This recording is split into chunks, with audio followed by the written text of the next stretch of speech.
할렐루야, 성도 여러분, 오늘도 또 크리스찬 재정훈련학교 우리 또 10번째 강의로 만나뵙게 되어서 하나님께 감사드리고 너무나 반갑습니다.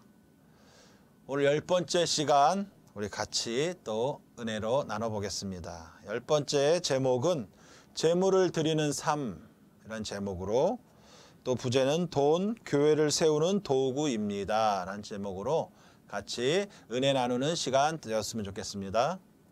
들어가면서 어느 날 한 농부의 집에서 기르고 있는 소가 송아지 2마리를 낳았습니다. 한 마리는 붉은 송아지이고 또 한 마리는 흰 송아지였습니다. 농부는 아내에게 말했습니다. 여보, 이 2마리 중 한 마리는 주님께 드려야 될 것 같소. 이 2마리를 같이 기르다가 때가 되면 한 마리를 팔아서 주님께 드립시다. 어떤 송아지를 주님께 바칠 건가요? 그런 일에는 신경 쓰지 말아요. 때가 되면 알 수 있을 테니 말이요. 몇 개월이 지난 후에 남편이 매우 거북한 얼굴로 말했습니다. 여보, 큰일 났소. 주님께 드리기로 한 송아지가 죽었으니 이를 어떻게 한다지? 아니, 당신은 어떤 송아지를 드릴 것인지 정하지 않았잖아요.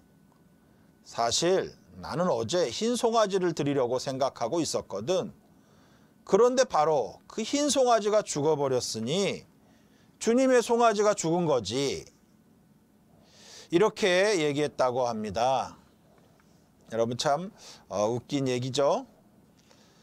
이 얘기를 읽으면서 여러분은 평소에 어떻게 하나님께 드릴 예물을 준비하고 계십니까? 이런 제목으로 우리 들어가면서 시작하겠습니다.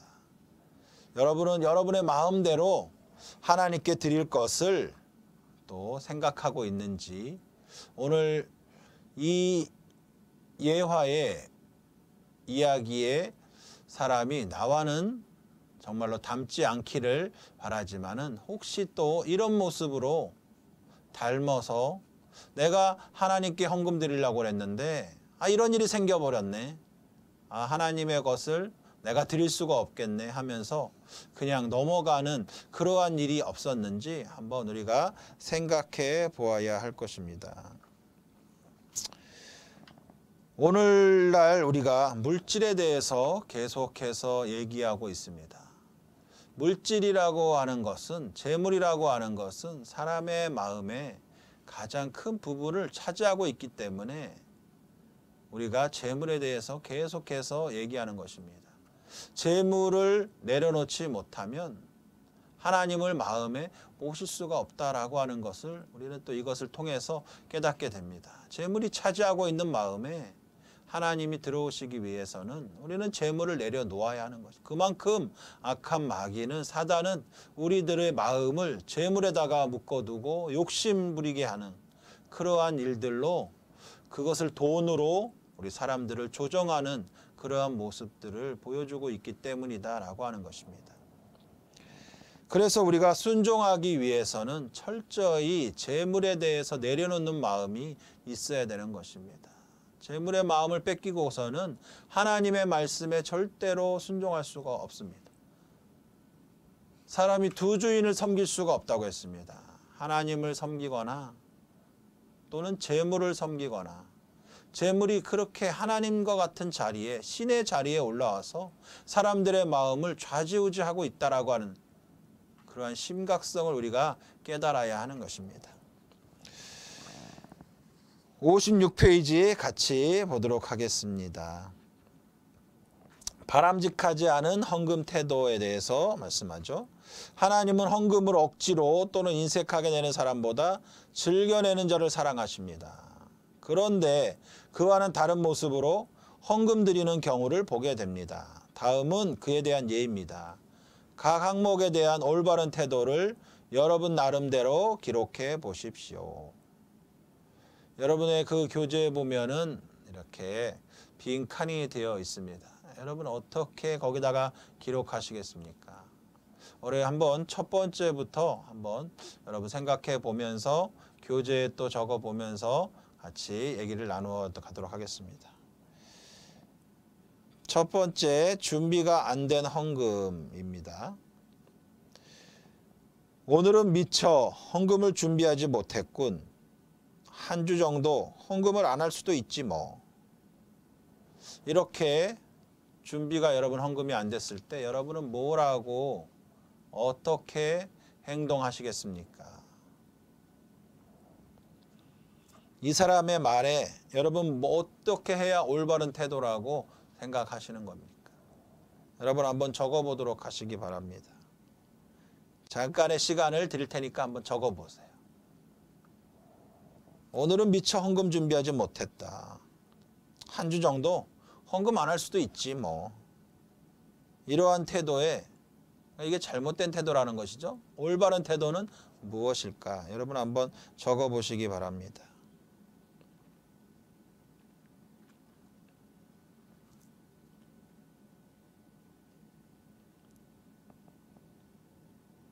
다 적으셨어요? 네, 여러분 한번 적으신 걸 가지고 한번 같이 나눠보도록 하겠습니다. 오늘 우리가 헌금 드리는 이유가 무엇입니까? 교회가 잘 운영되기 위해서, 또 많은 돈이 필요하니까 교회에서 많은 구제를 해야 되고 또 여러 가지 시설을 또 운영해야 되니까 그런 것 때문에 헌금을 드리는 겁니까? 우리가 헌금을 드리는 그 이유는 단순히 돈을 드린다 그것이 아니라, 우리가 돈이라고 하지 않고 헌금이라고 하는 것은 돈을 드리는 것과는, 우리가 뭐 계산하는 것과는 분명히 차이가 있기 때문에 헌금이라고 우리가 얘기하는 것입니다. 돈이 아닙니다. 우리가 나와서 주일날 돈 드리는 게 아니에요. 예배 때 돈 드리는 게 아닙니다. 헌금을 하는 것입니다. 헌금을 드리는 것입니다. 드리는 분은 바로 하나님께 드리는 것이죠. 그것은 무엇을 표현하는 것입니까?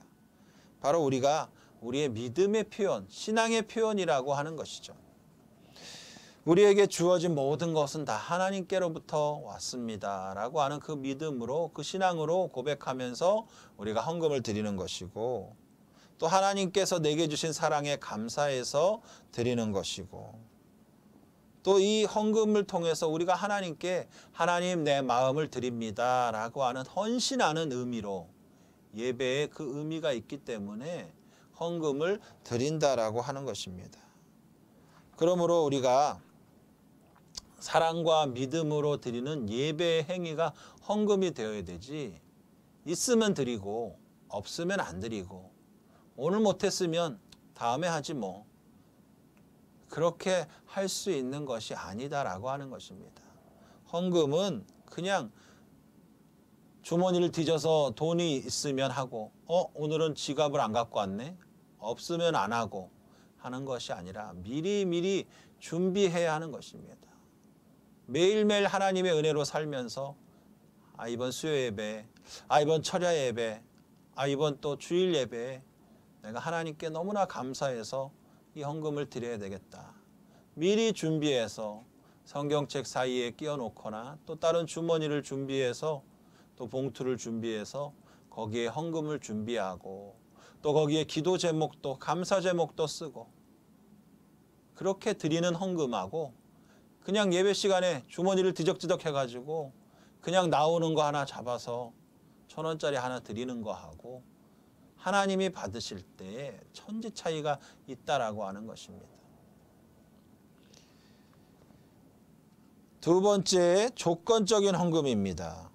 하나님, 제가 크게 한번 헌금할 테니 이번 사업이 성공할 수 있도록 도와주십시오. 이렇게 얘기하는 사람이 있습니다. 대부분 많은 사람들이 또 이렇게 얘기하는 사람이 있죠. 하나님, 이것만 잘 되게 해주시면 내가 헌금 크게 하겠습니다. 내가 이번 사업만 잘 되게 해주시면은 헌금 1억 할게요. 하나님 좀 잘 되게 해주십시오. 하나님께 흥정하는, 조건을 내어거는 그러한 헌금의 자세, 여러분 생각할 때 어떻습니까? 여러분, 이것이 무엇이 잘못되었을까요? 여러분 어떻게 해야 올바른 태도라고 생각하십니까? 여러분 한번 거기 적어보시기 바랍니다. 5초의 시간 드리겠습니다. 한번 적어보세요. 어떻게 하는 게 올바른 태도일까?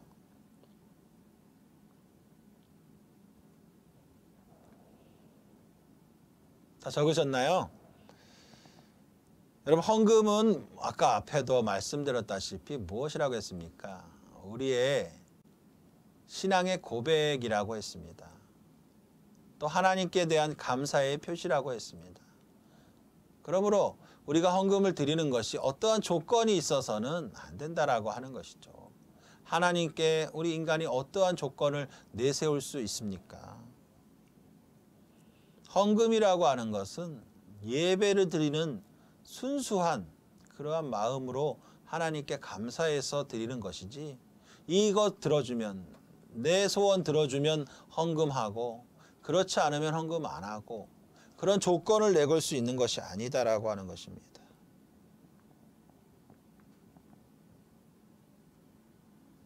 조건을 내걸 수가 없고 무조건적으로 하나님께 감사해서 드리는 것이 바로 헌금이다라고 하는 것입니다. 조건을 내거는 것은 무엇이에요? 그 예배를 하나님 중심으로 드리는 것이 아니라 나의 중심으로, 내가 기분이 좋으면 내가 이것을 들어줬으니까 이것을 내가 드리겠다. 그러한 조건을 내어 걸고 하는 것은 나 중심적인 헌금이라고 할 수 있다라고 하는 것입니다. 그러므로 모든 것이 하나님께서 주신 것이니 감사함으로 드립니다. 무조건적인 감사로 하나님께 헌금하는 것이 중요하다라고 하는 것입니다. 세 번째, 기분대로 하는 헌금입니다. 오늘은 목사님 말씀이 별로 은혜가 안 되는군, 헌금하고 싶은 기분이 안 드는 걸, 여기에 여러분은 뭐라고 말씀하시겠어요? 뭐라고 쓰시겠습니까?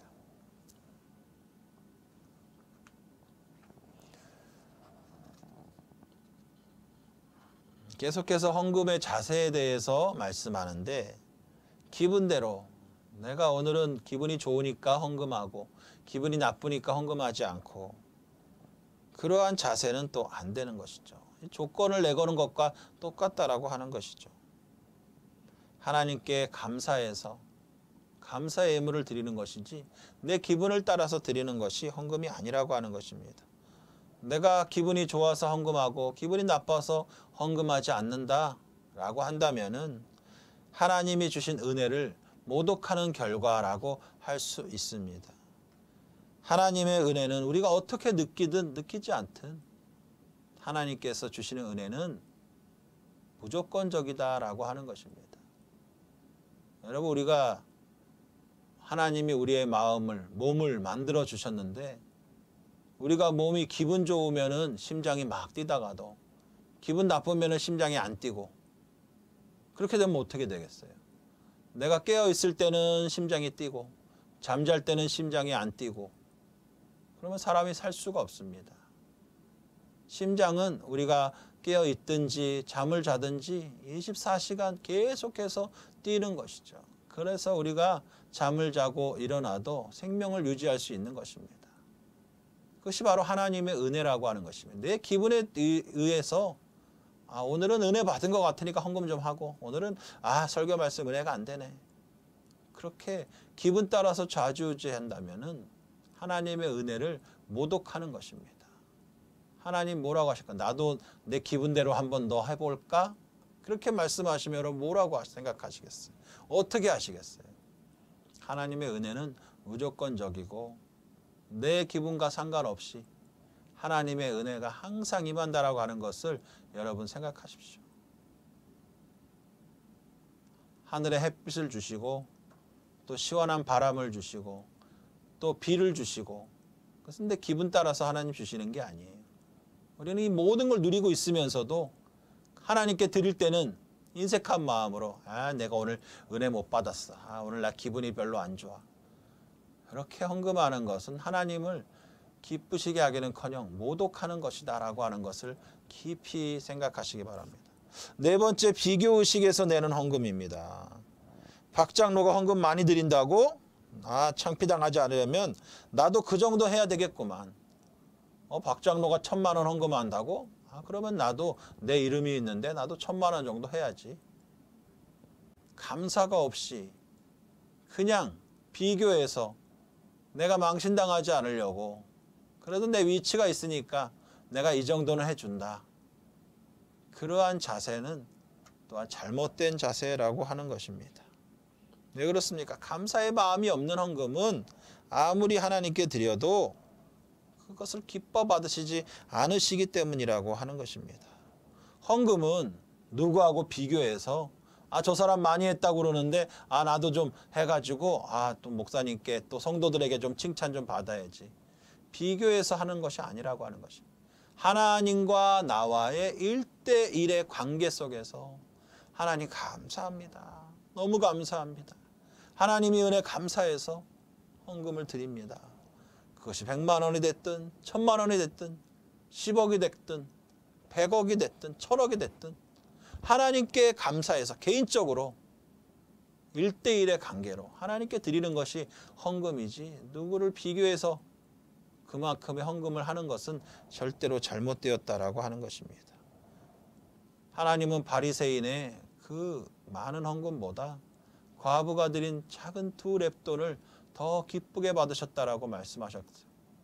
하나님과의 1대1의 관계가 제일 중요하다라고 하는 것을 여러분 깨달으시기 바랍니다. 5번째, 떳떳하지 못한 헌금입니다. 부정하게 번 돈이면 어때? 정승같이 쓰면 된다고 했으니 상관없을 거야. 여러분 여기에는 뭐라고 여러분 쓰시겠습니까? 개같이 벌어서 정승같이 쓴다라고 하는 말이 있습니다. 우리가 앞 시간에도 살펴봤지만 이것은 절대로 우리 크리스찬들에게서는 통용될 수 없는 방법입니다. 목적이 선하다라고 한다면은 그 수단도 선해야 한다라고 하는 것입니다. 도둑질해서 하나님께 헌금을 1000만 원, 2000만 원 드린다고 해서 하나님이 기뻐하시지 않는다라고 하는 것입니다. 도둑질해서 고아들을, 과부들을 도와준다라고 하는 것은 하나님이 기뻐하지 않는다라고 하는 것입니다. 정당한 방법으로, 깨끗한 방법으로, 깨끗한 돈으로 하나님께 감사로 우리가 예물을 드려야 하는 것입니다. 하나님의 방법대로 벌어서 우리가 땀을 흘려서 정말로 노력하고 애써서 그 번 수입을 가지고 하나님께 감사함으로 드리는 것이 값진 것이지, 불로소득으로 남의 것을 속여서 뺏어서 그것을 드리는 것은 하나님이 기뻐하시지 않는다라고 하는 것입니다. 정당하게 버는 것만큼 또 합당하게 하나님 뜻대로 쓰는 것이 중요하다라고 하는 것을 기억하시기 바랍니다. 6번째, 남은 돈으로 드리는 헌금입니다. 이번 달에 학교 등록금 내야 되는데 11조는 무슨 돈으로 드리지? 이것은 무엇이 잘못되었을까요? 여러분 삶의 우선순위가 무엇인가가 중요하다라고 하는 것입니다. 한 달의 수입, 월급을 타서 그 수입 중에 무엇을 먼저 드릴 것인가? 내 필요한 것 먼저 다 쓰고 남은 것 가지고 하나님께 헌금 드리다 보니까 11조가 모자라네. 감사 헌금 드릴 게 없네. 이렇게 되어서는 안 된다라고 하는 것입니다. 하나님께 드리는 것은 먼저 하나님께 구별해서 드리는 것이 중요하다라고 하는 것이죠. 내가 쓰고 남은 것을 하나님께 드리는 것이 아니라고 하는 것입니다. 그래서 우리가 교육을 할 때도 하나님께서 주신 것에 가장 먼저 떼어서 11조를 먼저 떼어놓고 그 가운데 나머지 것 가지고 우리가 생활해야 한다라고 하는 것이죠. 그것이 마음이라고 하는 것입니다. 하나님이 나를 한 달 동안 지켜주셔서 이렇게 수입을 얻게 하셨는데 그 은혜 감사해서 하나님의 것을, 약속하신 것을 내가 먼저 하나님께 드립니다. 우리의 마음의 표현이라고 하는 것입니다. 그 마음밭에 하나님이 왜 은혜를 주시지 않겠어요? 왜 축복을 주시지 않겠습니까? 내 마음대로 그냥 내 생각대로 내 형편대로 되는 대로 잘라서 이번에 안 되니까 다음 달로 미뤄야 되겠다. 할부금 갚는 게 아니라고 하는 것입니다. 우리의 마음을 하나님께 드리는 것이라고 하는 것입니다. 그것을 분명히 기억하시기 바랍니다. 준비하고 헌신하는 그러한 마음으로 하나님께 드리는 것이 중요하다라고 하는 것이죠. 7번째, 다른 헌금으로 대신 드리는 헌금. 이번 달에는 건축 헌금 드렸으니 성교 헌금은 못 드리겠네. 이러한 자세는 무엇이 잘못되었을까요? 올바른 태도는 무엇입니까? 헌금 드리는 것은 누가 누구에게 명령할 수 있는 게 아니에요. 목사라고 할지라도 11조 드리세요. 건축헌금 드리세요. 성교헌금 드리세요. 명령할 수 있는 게 아닙니다. 그것은 하나님과 나와의 1대1의 관계 가운데서 하나님께 드리는 것이지 누가 하라고 해서 하고 하지 말라고 한다고 해서 안 하고 하는 그러한 단계가 아니라고 하는 것입니다. 헌금은 자원하는 마음으로 드린다는 것을 분명히 기억하시기를 바랍니다. 자유의지에 의해서 자발적으로 드리는 헌금이 가장 귀한 헌금이다라고 하는 것입니다. 그러므로 우리가 하나님께서 주신 은혜로 헌금을 작정할 때는 우리가 기도하면서 말씀을 묵상하면서 처음부터 11조 잘 드리고 처음부터 건축헌금, 성교헌금 드리는 분들이 누가 있겠습니까? 근데 믿음이 점점점 깊어질수록 하나님의 은혜를 더욱더 체험할수록 내가 살고 있는 모든 것이 다 하나님의 은혜구나. 하나님의 은혜에 감사해서 내가 10개를 주셨는데 한 가지를 드릴 수 있다면 너무나 감사하다. 하나님께 드리고 또 예배 드리다 보니까 우리 정말로 미자립 교회들이 힘들고 또 우리 교회에 또 여러 가지 시설을 보수해야 되는데 내가 그것에 내가 건축헌금을 드려야 되겠구나. 또 내가 여기 기도하다 보니까 해외 선교지 고생하고 있는 우리 모든 선교사님들과 또한 그 아이들 교회들을 이끌어 가기 위해서는 또 많은 재정이 필요한데 내가 직접 가지는 못하더라도 이 선교헌금에 내가 동참해야 되겠다. 10,000원, 20,000원이라도 50,000원, 100,000원이라도 내가 선교헌금을 한 달에 한 번씩이라도 작정해서 하나님께 드려야 되겠다. 우리의 믿음이 깊어질수록 하나님의 은혜가 깊어질수록 1대1의 관계 가운데 여러분의 헌금이 점점 늘어날 것이라고 믿습니다. 하나님께 드리는 것을 인색함으로나 억지로 드리지 마세요. 여러분들이 마음 가운데 하나님이 주시는 그 마음을 가지고 자원하는 마음으로 드리는 것이 가장 중요하다라고 하는 것을 기억하시기 바랍니다.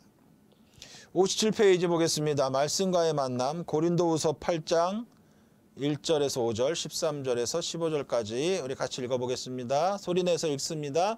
형제들아, 하나님께서 마게도냐 교회들에게 주신 은혜를 우리가 너희에게 알게 하노니 환난의 많은 시련 가운데서 저희 넘치는 기쁨과 극한 가난이 저희로 풍성한 연보를 넘치도록 하게 하였느니라.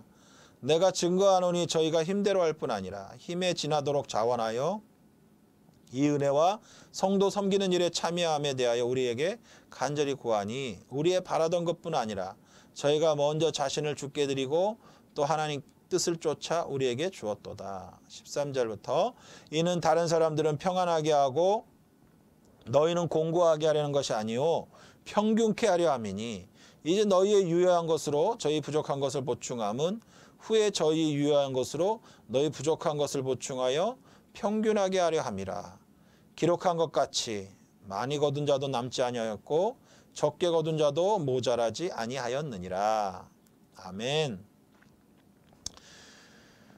첫 번째, 바울은 당시 물질적으로 어려웠던 예루살렘 교회를 돕기 위해 고린도 교회에 헌금할 것을 권고하고 있습니다.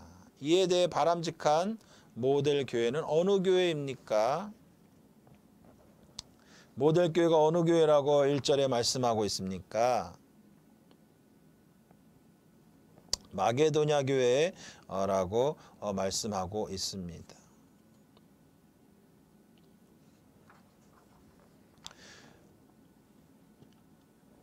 마게도냐 교회는 그리스 북쪽의 발칸 반도에 있는 그러한 그 마게도냐 지역이었는데 그곳에 세운 교회였습니다. 이곳에 데살로니가나 빌립보 또 베레아 교회 이렇게 설립이 되었습니다.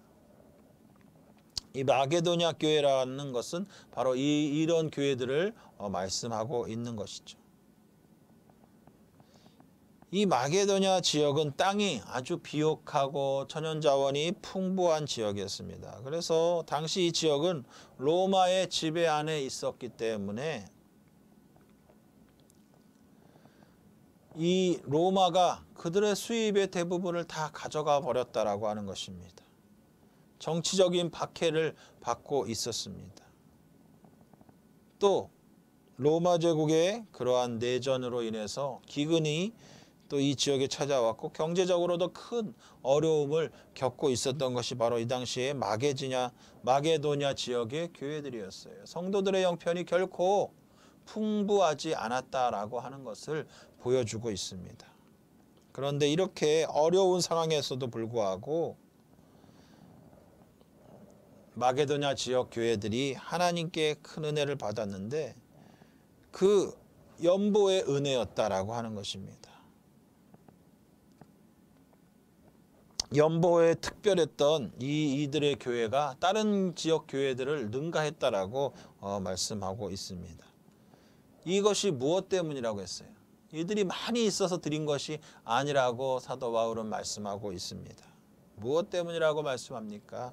바로 성령의 은혜, 열매, 또 하나님의 풍성하신 은혜 주신 것에 감사해서 없는 가운데 하나님께 드렸다라고 하는 것을 말씀하고 있는 것이죠. 그래서 두 번째 질문에 뭐라고 말씀합니까? 당시 마게도냐 교회는 어떤 상황에 있었습니까? 뭐라고 말씀해요? 많은 환난과 심한 가난을 겪고 있었다라고 하는 것이죠. 앞에 설명드렸던 것 같이 극심한 정치적인 박해 또 기근으로 인해서 많은 어려움들을 환난과 가난, 고난을 겪고 있었다라고 하는 것을 보여주고 있습니다. 3번. 그럼에도 마게도냐 교인들이 연보할 때 태도가 어땠습니까? 2절에 넘치는 무엇이죠? 기쁨으로 드렸고 3절에 힘에 지나도록 어떻게 했다고 했어요? 억지로 했다고 했나요? 아닙니다. 자원해서 드렸다라고 말씀하고 있습니다. 넘치는 기쁨으로 힘에 지나도록 힘에 넘치도록 자원하여서 기쁨으로 자원하여서 하나님께 드렸다라고 말씀하고 있는 것입니다. 네 번째 질문, 은혜로운 헌금 생활의 중요한 기본 원리가 무엇이겠습니까? 5절 윗부분의 상반절에 보면은 뭐라고 말씀하고 있습니까? 은혜로운 헌금 생활의 기본 원리가 뭐예요? 무엇일 것 같습니까? 뭐라고 말씀해요? 먼저 누구를 드려야 되는 거예요? 나 자신을 하나님께 드리는 삶이 은혜로운 헌금 생활의 기본이다라고 하는 것입니다. 돈을 먼저 드리는 것이 아니라 나 자신을 하나님께 드리는 것이 먼저 되어야 한다라고 하는 것입니다. 돈만 딸랑 드리고 나는 내 마음대로 사는 것이 그것이 은혜가 아니라고 하는 것입니다. 믿음 생활이 아니라고 하는 것을 말씀하고 있습니다. 다섯 번째, 바울이 고린도 교회를 향해 헌금 생활을 권면하고 있는 이유가 무엇입니까? 왜 사도 바울은 고린도 교회 헌금 생활을 권면하고 있어요? 13, 14절을 말씀해 보면은 서로의 부족한 점을 보완해서 평균케 하려 합니다라고 하는 것입니다. 빈부격차가 많이 나는 그런 사람들이 있지만은 그래서 교회 안에 들어오면은 잘 사는 사람, 못 사는 사람 없이 서로 보완해서 많이 가진 사람은 나눠주고 그 나눈 걸 가지고 또 없는 사람은 또 보완해서 같이 평균케 같이 잘 먹고 잘 살 수 있도록 하나님이 은혜를 주신 것이 바로 바울이 고린도 교회에 주신 은혜라고 하는 것입니다. 그래서 사도 바울은 잘 사는 사람은 계속 잘 살고 못 사는 사람은 너무나 힘들게 살고 그렇게 잘 사는 사람이 힘든 사람들을 돌보지 않는 것은 믿음 생활이 아니다라고 말씀했습니다. 그래서 너희들이 하나님께 드리고 또 그것을 기쁨으로 나누어서 많은 사람들이 같이 쓸 수 있도록 나누고 베푸는 그러한 헌금 생활을 권면하고 있었다라고 하는 것입니다. 서로가 기쁨 가운데 잘 살 수 있도록 했다라고 하는 것이죠. 그 다음 고린도 교회가 예루살렘 교회를 위해 헌금하는 근거가 무엇입니까? 고린도전서 12장 27절을 참고해서 고린도 교회가 예루살렘 교회를 위해 헌금하는 근거는 너희는 그리스도의 몸이요 지체의 각 부분이라 이렇게 말씀하고 있습니다. 고린도 교회는 고린도 교회만 잘 먹고 잘 사는 것이 끝나는 것이 아니라 우리는 한 교회, 한 예수님을, 한 하나님을 섬기고 있는 지역은 다르고 교회는 다르지만 고린도에 있는 저 멀리 있는 교회가 예루살렘 성도들이 예루살렘 교회가 흉년으로 힘들다라고 하는 그러한 소식을 들었을 때 정말 이쪽 팔이 아프면은 오른쪽 팔이 아픈데 왼쪽 손은 하하호호 하면서 아, 너 그렇게 나를 갖다가 꼬집고 나를 못 살게 굴고 하더니 잘 됐다. 이렇게 웃을 수가 없다라고 하는 것입니다. 오른손이 아프면 왼손도 같이 아프다라고 하는 것이죠. 예루살렘 교회가 힘들면 고린도 교회도 같이 힘들다라고 하는 것이 아픔을 나누어야 하는 것입니다. 그래서 이 아픔이 치료되도록 계속해서 몸의 한 부분이 아프면은 몸의 모든 에너지가 다 어디로 가요? 그곳으로 몰려가지고 그 상처를 치료하고 빨리 낫도록 하는 것이 하나님이 우리 몸을 만드신 원리예요. 하나님이 우리 그리스도인들을 하나로 묶어줬습니다. 미국에 있는 교회도 아프리카에 있는 교회도 절대 남이 아니라고 하는 것입니다. 우리 한국의 우리 여의도 순복음교회에서 정말 아프리카에 또 미국에 또 유럽에 남미에 도울 수 있는 교회들을 계속해서 우리가 돕는 것은 하나님의 뜻이다라고 하는 것입니다. 왜 그렇습니까? 우리는 그리스도의 한 몸이기 때문이다라고 하는 것을 기억하시기 바랍니다.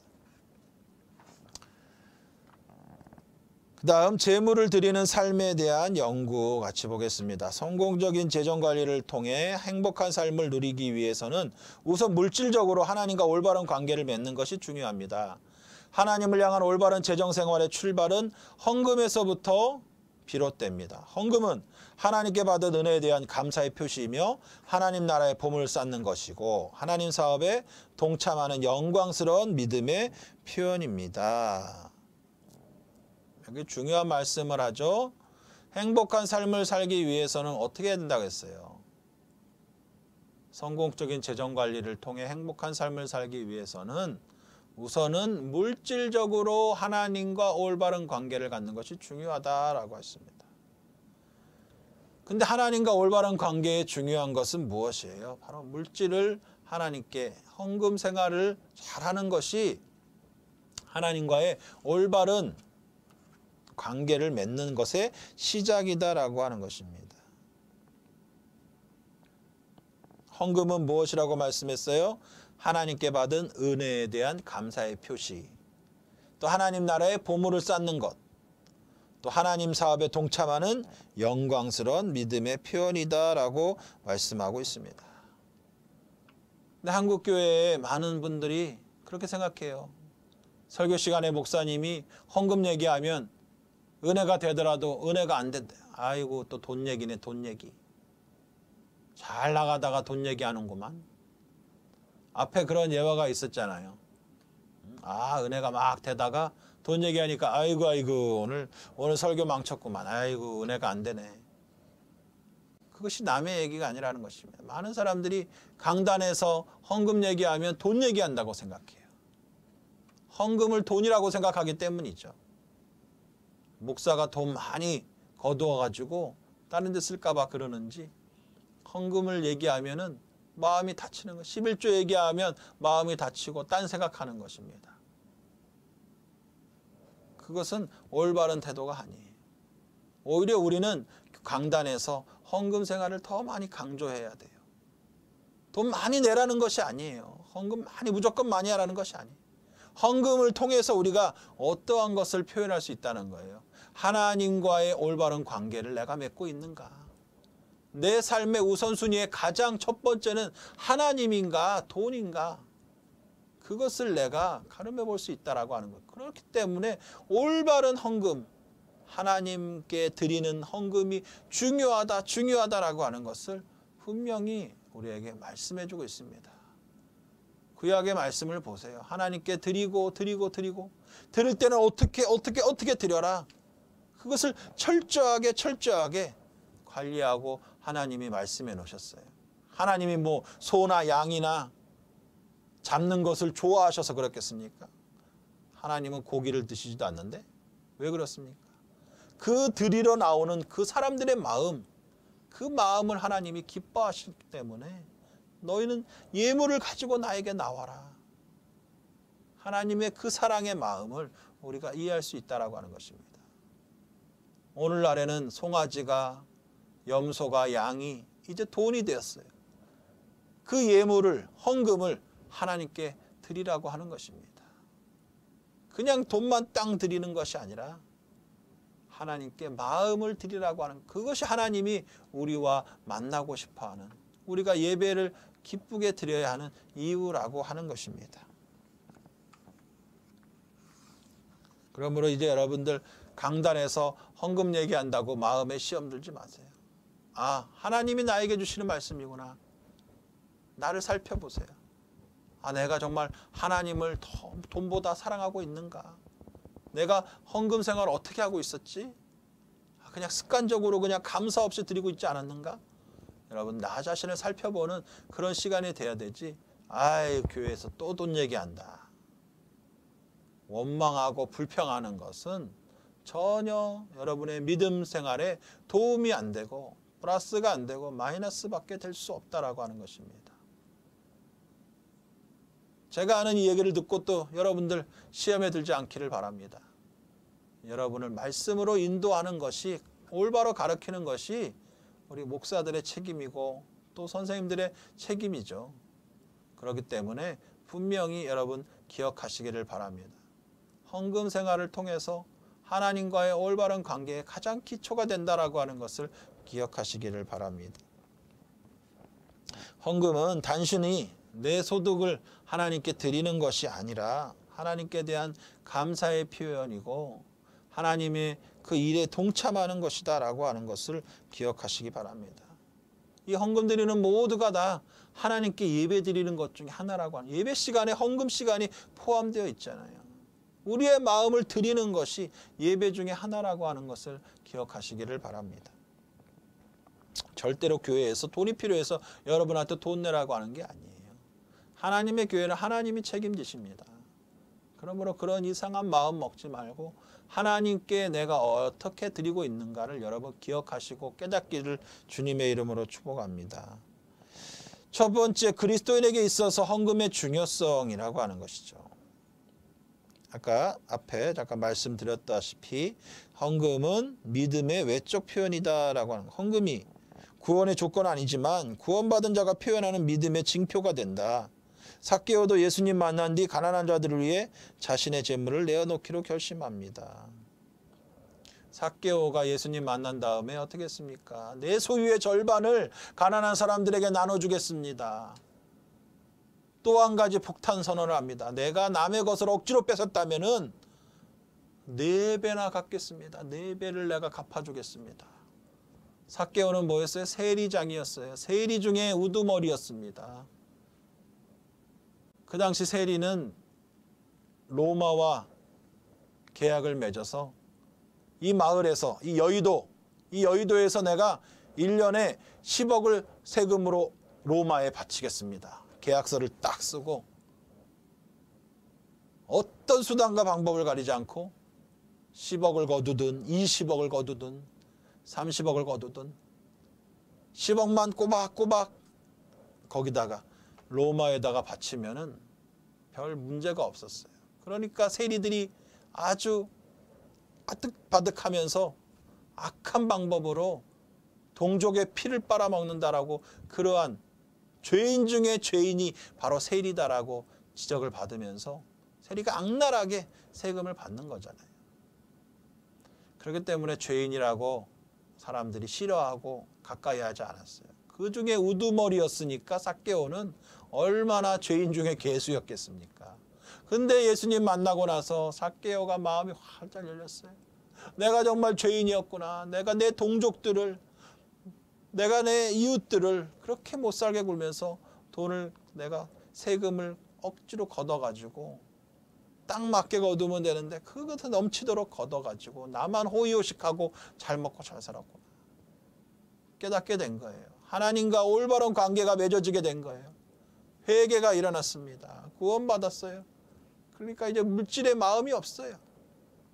전에는 돈이 전부였는데 하나님 만나고 예수님 만나고 보니까 돈이 전부가 아니었어요. 예수님. 내가 구원받은 거 너무나 감사합니다. 내 재산의 절반을 다 가난한 사람들에게 나눠주겠습니다. 나머지 절반 가지고는 또 뭐예요? 내가 억지로 뺏은 사람들에게 4배를 갚아주겠습니다. 율법에 그 이스라엘에 보면은 이 4배를 갚는다라고 하는 것은 남에게 도둑질을 해가지고 어떠한 손해를 입혔다라고 했을 때는 내가 저 사람의 것을 훔쳤습니다. 저 사람에게 손해를 입혔습니다. 자백하면은 거기에 손해 입힌 금액에다가 5분의 1을 더해서 그 사람에게 갚아주면 되는 거였어요. 그런데 자백하지 않고 조사를 통해 가지고 경찰서에 가서 조사를 통해서 저 사람이 도둑놈이다. 딱 지목이 되면은 어땠습니까? 그 사람이 범인으로 잡혔을 때는 그 훔친 거에 몇 배를 갚아야 된다. 4배를 갚아야 된다라고 하는 것입니다. 그것이 이 이스라엘의 율법이라고 하는 것이죠. 장로들이 그 유전이라고 하는 것입니다. 삭개오가 4배를 갚겠다라고 하는 것은 무엇입니까? 스스로 어땠다는 거예요. 나는 도둑놈이었습니다. 나는 남의 것을 강탈한 사람이었습니다. 스스로 고백하고 자백하면 몇 프로만 되면 돼요? 5분의 1만 더해주면 된다고 했는데 삭개오는 스스로 도둑이고 스스로 죄인임을 고백하면서도 4배를 갚겠다라고 약속했다라고 하는 것입니다. 얼마나 삭개오가 예수님을 만나고 변화되었는지 우리는 이 삭개오의 그 물질에 쓰는 것을 통해서 알 수 있다라고 하는 것입니다. 자기의 잘못을 철저히 뉘우치고 다시는 그 자리로 돌아가지 않으려고 하는 그런 몸부림이었다고 우리는 볼 수가 있는 것이죠.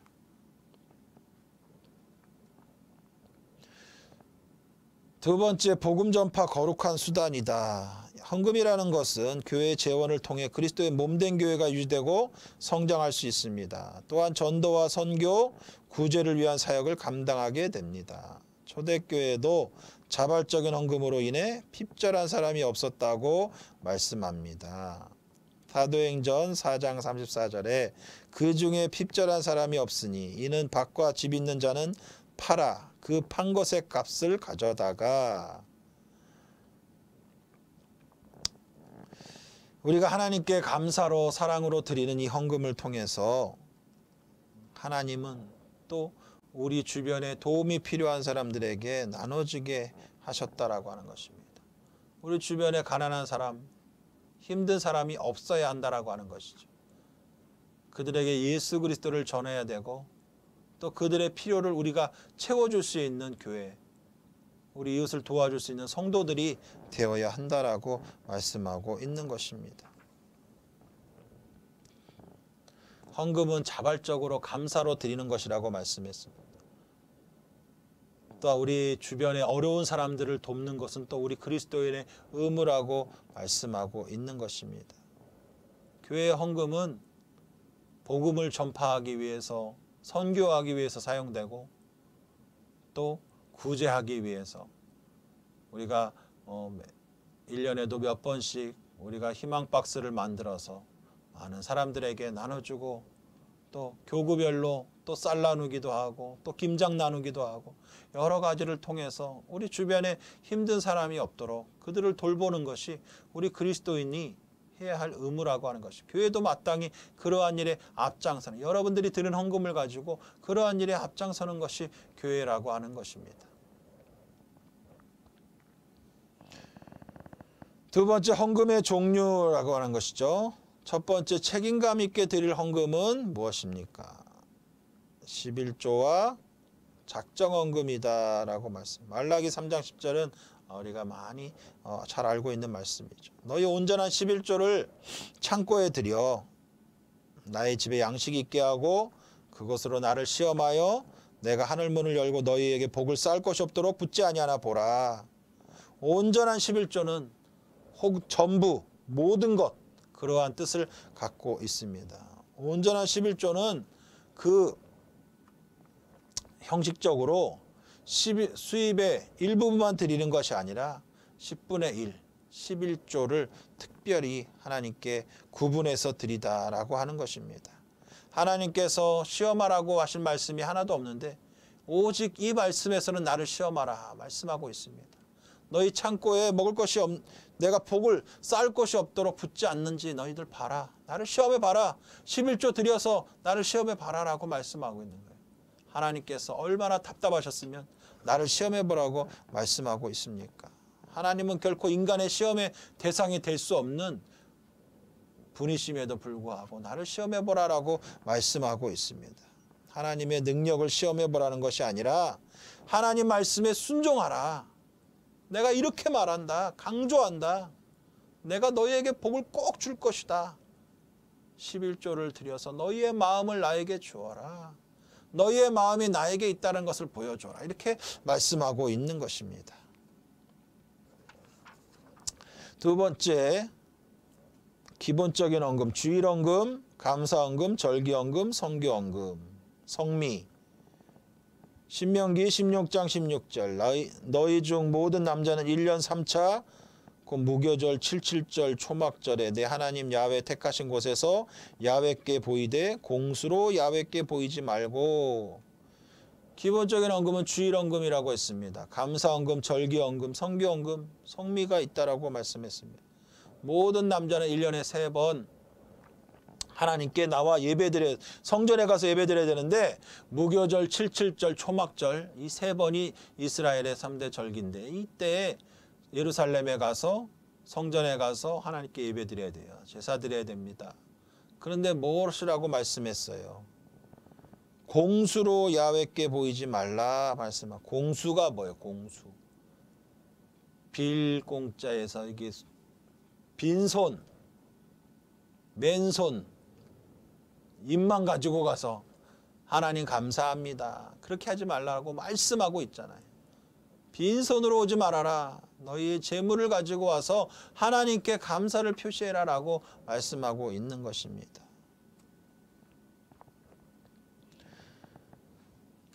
우리가 예배 드릴 때 지금 유대 절기를 우리가 지키고 있지는 않지만 주일헌금, 매 주일 드리는 주일, 또 추수감사 드리는 감사헌금, 또 우리가 절기마다 부활절, 맥주절, 또 우리 추수감사주일 여러 가지 절기마다 하나님께 또 우리가 감사하는 감사헌금, 절기헌금 드려야 되고, 또 우리가 성교주일이 되면 또 성교헌금을 하나님께 드리는 기본적인 것이 바로 이 헌금이라고 하는 것입니다.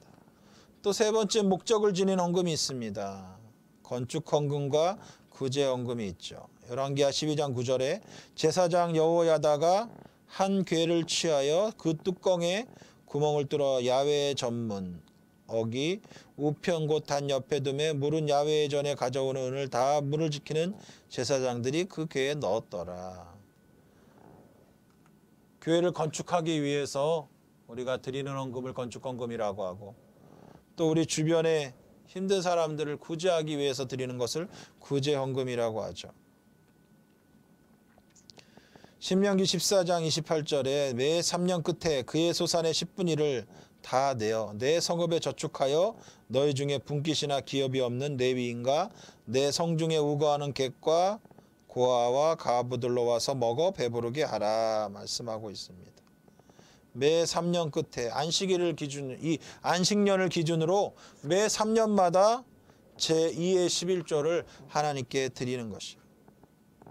그래서 그 비용을 모아가지고 이스라엘의 축제 비용으로 쓰거나, 또 각 성중에 축제 비용으로 쓰는 대신에 각 성읍의 창고에 저축하여 두었다가 성중에 거하는 레위인이나 나그네나 가난한 자나 고아나 가부들을 위한 구제비로 우리가 사용해왔다라고 말씀하고 있는 것입니다. 각 성읍마다 그것을 쌓아서 저축해 놓았다가 구제할 일이 필요하면 그 사람들을 구제하는 일에 많이 사용했다라고 하는 것입니다. 그리고 또 이 구제 사업은 레위인들이 주축으로 했다라고 하는 것이죠.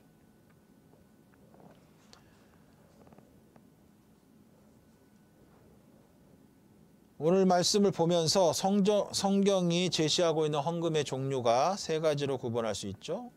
첫 번째는 뭐예요?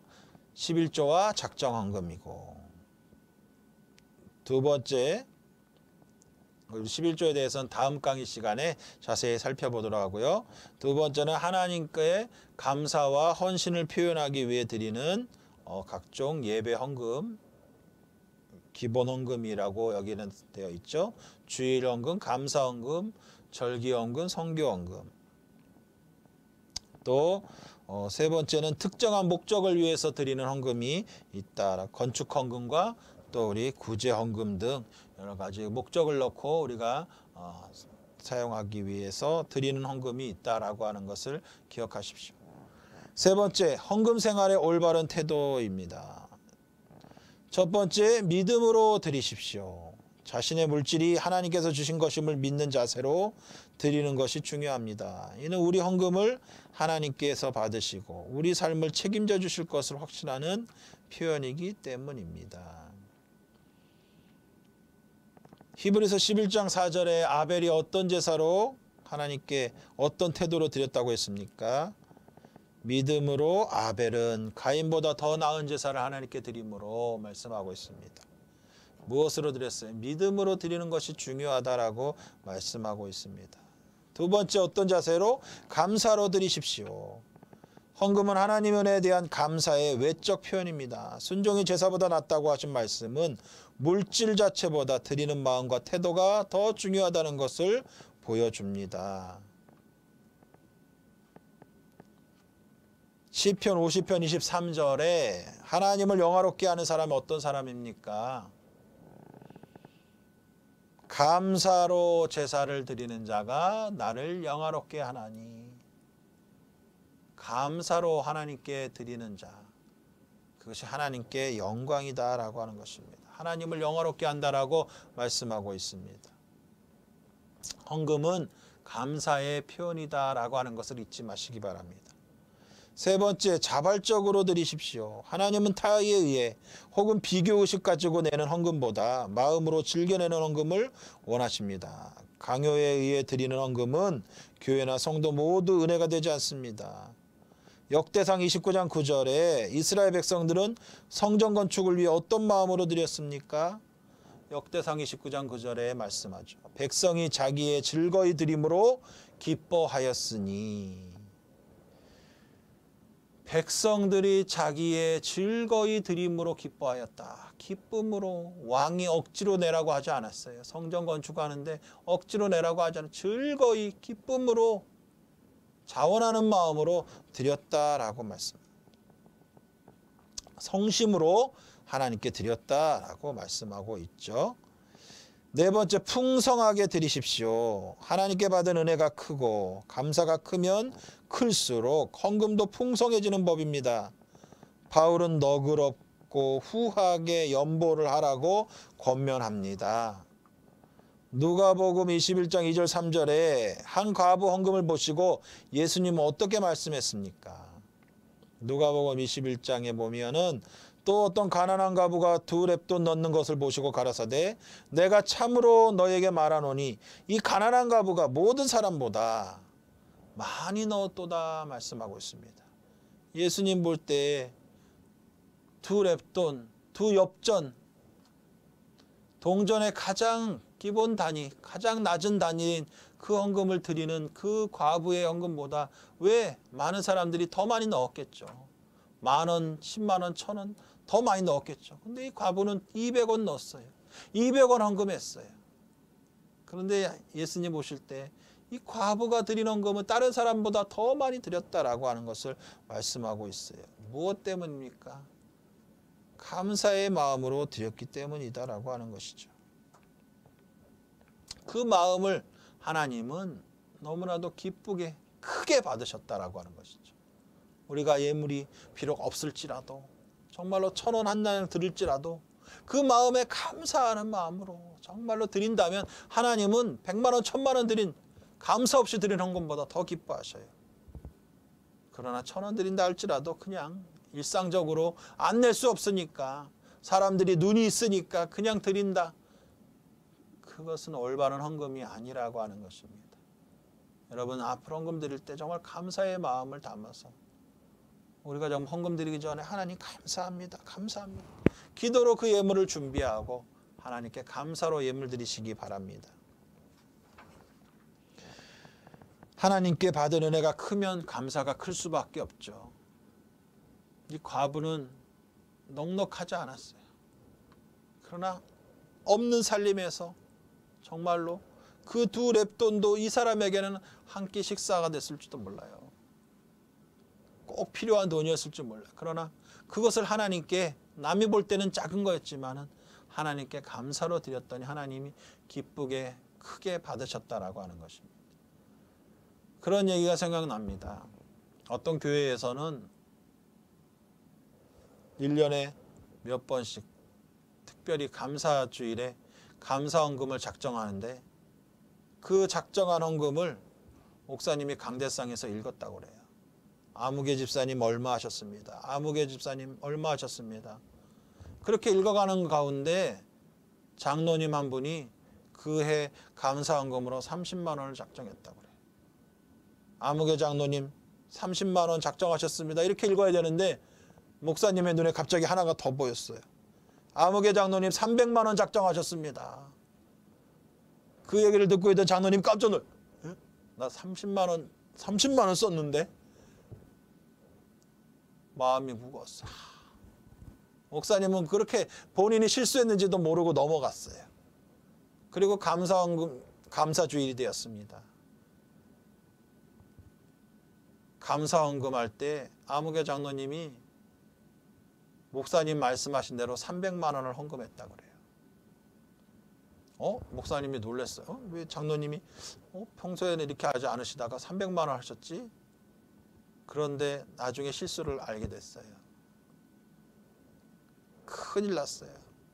장로님 30만 원 썼는데 목사님이 300만 원이라고 얘기해가지고 장로님에게 찾아갔습니다. 아이고 장로님 제가 실수했네요. 제가 모르고 전혀 그 사실을 모르고 있었습니다. 정말 죄송합니다. 이렇게 얘기하니까 장로님이 웃으면서 아닙니다 목사님. 목사님이 그렇게 300만 원이라고 얘기할 때는 저도 깜짝 놀랐습니다. 마음이 좀 어려웠습니다. 그런데 집에 와서 기도하면서 생각해 보니까 하나님이 나에게 깨달음을 줬습니다. 하나님이 지금까지 지켜주신 은혜가 겨우 30만 원어치든가. 나는 30만 원이라고 생각했는데 오늘 목사님을 통해서 300만 원이 너가 감사해야 될 거 아니냐. 내가 너에게 준 은혜를 30만 원으로 끝내겠느냐. 그런 깨달음을 줬습니다. 내가 받은 은혜는 300만 원의 그러한 은혜였습니다. 물론 어떤 분에게는 300만 원이 큰 돈은 아니겠죠. 그러나 이 장로님도 그렇게 넉넉하지는 않았던 것 같아요. 그러니까 힘들어서 300만 원의 헌금을 하나님께 감사함으로 드렸다라고 하는 그러한 얘기를 읽어본 적이 있습니다. 여러분 얼마나 하나님께 감사하고 있습니까? 나는 30만 원짜리 감사 인생이야. 그렇게 여러분 만족하고 있습니까? 여러분 하나님이 주신 은혜를 한번 생각해 보시기 바랍니다. 그 다음 5번째, 준비해서 드리십시오. 헌금은 미리 서약하고 계획한 대로 드릴 때 참 연보가 됩니다. 즉흥적으로 드린 헌금은 온전한 신앙생활로 이어질 수가 없습니다. 헌금은 준비해서 드리라는 것입니다. 헌금위원들이 헌금 주머니 가지고 올 때 그냥 막 주머니 뒤져가지고 아이고 이거 얼마냐 막 주머니 뒤졌는데 막 5만 원짜리가 나. 아이고 깜짝 놀라가지고 5만 원짜리 이게 왜 나오는 거야 하면서 또 다른 거 없나 다른 주머니 막 뒤져가지고 1,000원짜리 꺼내서 그렇게 준비 없이 헌금하지 말라는 것입니다. 1,000원을 하나님께 드리고 10,000원을 헌금을 드린다 할지라도 여러분 집에서부터 여러분 교회에 와서 감사헌금 봉투를 가지고 가서 넉넉하게 가지고 가서 집에서부터 여러분 거기에 헌금을 넣고 여러분의 감사의 제목을 그 뒤에다가 어떤 분들의 그 감사헌금을 보면은 정말로 빽빽하게 하나님 감사합니다. 감사의 제목들을 그냥 매 주일마다 이렇게 써서 드리는 분들이 있더라고요. 그렇게 드리는 분과 그냥 막 헌금 기도하는데 그냥 막 주섬주섬 막 주머니 뒤져가지고 꺼내서 헌금하는 거하고는 감사의 격이 다르고 질이 다르죠. 주님이 어떤 모습을 더 기뻐하시겠습니까? 기도로 준비하고 감사의 마음을 담아서 하나님 너무나 감사해요. 내가 비록 많은 헌금 드리지만 하나님 이거 아시죠? 내가 형편 아시죠? 이 가운데서 하나님께 드립니다. 하나님께 드립니다. 그것을 여러분 하나님은 다 아신다라고 하는 것입니다. 준비해서 드리시기 바랍니다. 그래서 많은 분들이 새 돈을 은행 가가지고 새 돈으로 바꿔서 새 돈으로 1,000원짜리를 드려도 새 돈으로 하나님께 헌금하고 준비된 마음이죠. 감사의 마음이죠. 새 돈이 없으면은 여러분들은 다 그걸 갖다가 좀 쓰던 돈이라 할지라도 다리미로 다 펴가지고 아주 빳빳하게 잘 구김이 없이 펴가지고 그것이 미신적인 행위가 아니라 감사하는 마음이 있기 때문에 하나님께 날 구원해 주신 하나님께 감사해서 내가 정말 이거라도 펴서 깨끗한 마음으로 내 마음을 담아서 하나님께 헌금하겠다. 그러한 준비하는 그 마음 자세가 하나님이 이미 기쁘게 받으신다라고 하는 것을 기억하시기 바랍니다. 고린도후서 9장 5절에 억지로 드리는 헌금이 되지 않기 위한 방법 무엇입니까?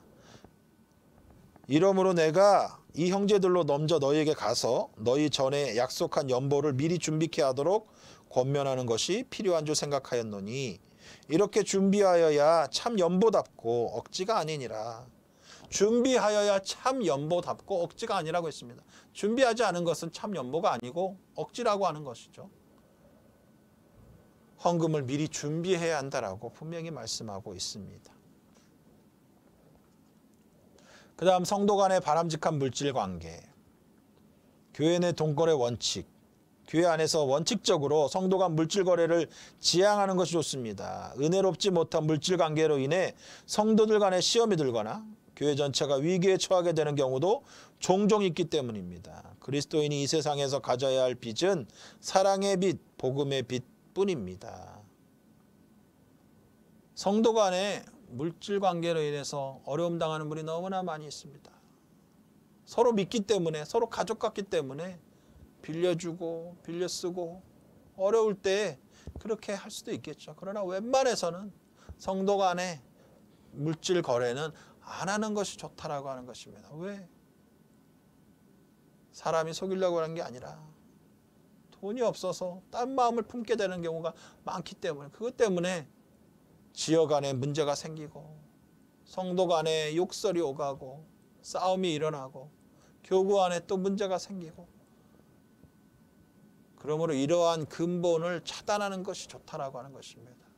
성도 간에 돈 거래는 안 하는 것이 좋아요.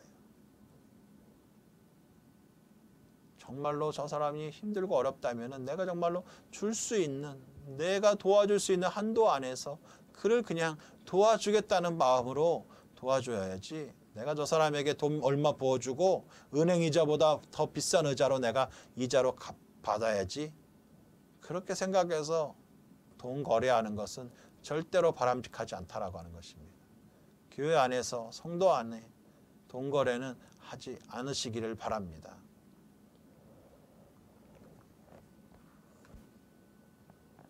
두 번째, 돈 거래가 발생한 경우 어떻게 해요? 피치 못해 성도 간에 물질 거래가 발생한 경우 돈을 빌린 사람은 성실한 자세로 정해진 시간 내에 갚도록 노력해야 되고 구워준 사람이면은 과도한 이자로 인해 수익을 기대하거나 빌린 사람을 공경에 빠뜨리지 않도록 배려하는 것이 성경적입니다. 그럼에도 돈 거래 안 하는 것이 좋지만 그럼에도 불구하고 어쩔 수 없이 너무 급해서 돈 거래하게 된다면은 빌려간 사람은 땀만 먹지 말고 제때의 시간 안에 그 돈을 갚도록 최선을 다해야 되고 빌려준 사람은 그 사람에게 독촉하지 말고 그 사람의 처지를 봐가면서 그 사람에게 또 이자를 또 왜 안 내느냐고 윽박지르지 말고 긍휼히 여기는 마음으로 서로가 공경에 빠지지 않도록 배려해 주는 마음이 필요하다라고 하는 것입니다. 서로 상호 간에 빌려준 사람은 열심히 갚으려고 하고 또 빌려준 사람은 그 사람의 상황을 잘 봐주고 이해해주고 배려해주고 서로가 서로 윈윈하는 살 수 있는 그러한 관계가 되어야지 돈 한번 잘못 빌려줬다가 서로 성도 간에 완전히 왼수가 되는 그러한 일은 없어야 된다라고 하는 것입니다.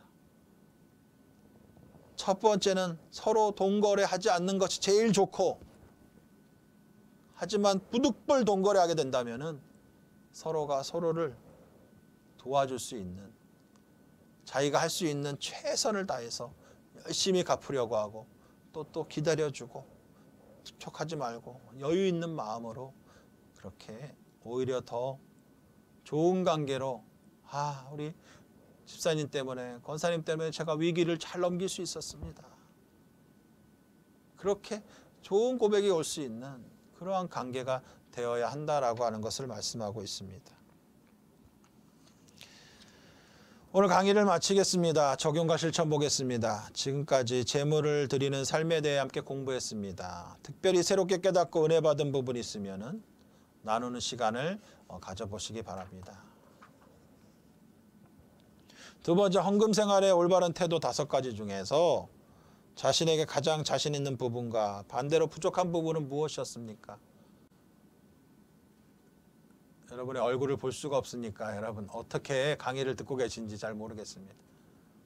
여러분 한번 강의 듣고 나서 한번 마음속으로 생각해 보시고 하나님이 이 강의를 통해서 나에게 이 부분을 깨닫게 해주시는구나. 내가 이것이 약했는데 이거를 좀 강화시켜야 되겠구나. 그런 깨달음이 한 가지라도 있어야지 그냥 강의 1시간 듣고 아이고 오늘 식강 잘 들었다 그리고 끝나면 안 돼.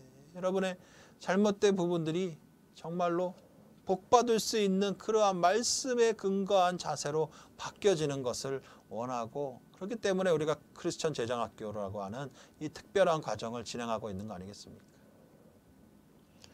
세 번째, 올바른 헌금 생활을 통해 하나님께로 복받았거나 축복받았거나 은혜를 체험한 경우를 본 적 있다면 발표해 보십시오.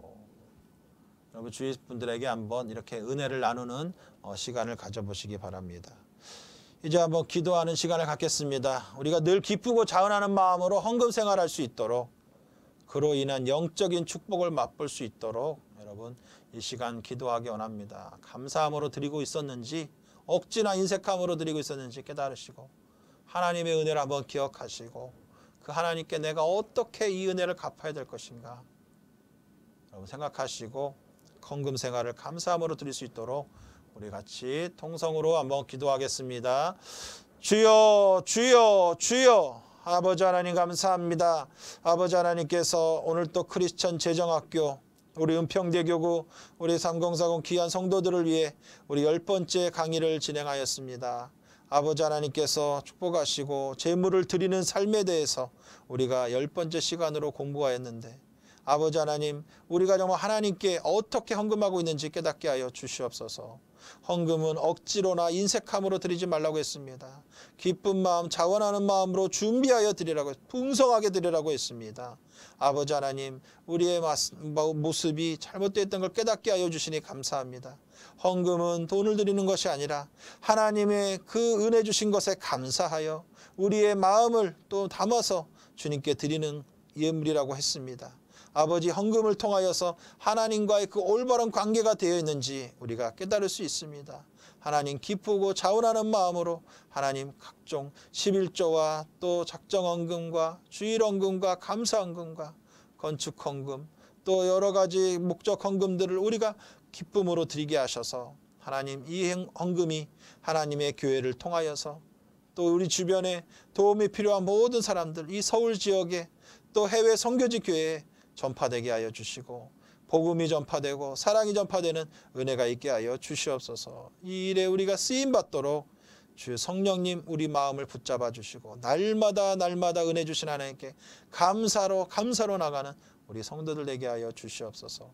올바른 헌금을 주님께 드림으로 주님이 주시는 더 큰 복을 받아 더 많이 나누고 베푸는 복된 손길 되게 하여 주옵소서. 예수님의 이름으로 감사하며 간절히 기도드립니다. 아멘. 할렐루야. 오늘 10번째 시간 마치도록 하겠습니다. 여러분 또 한 주간 건강하시고 다음 시간에 또 뵙도록 하겠습니다.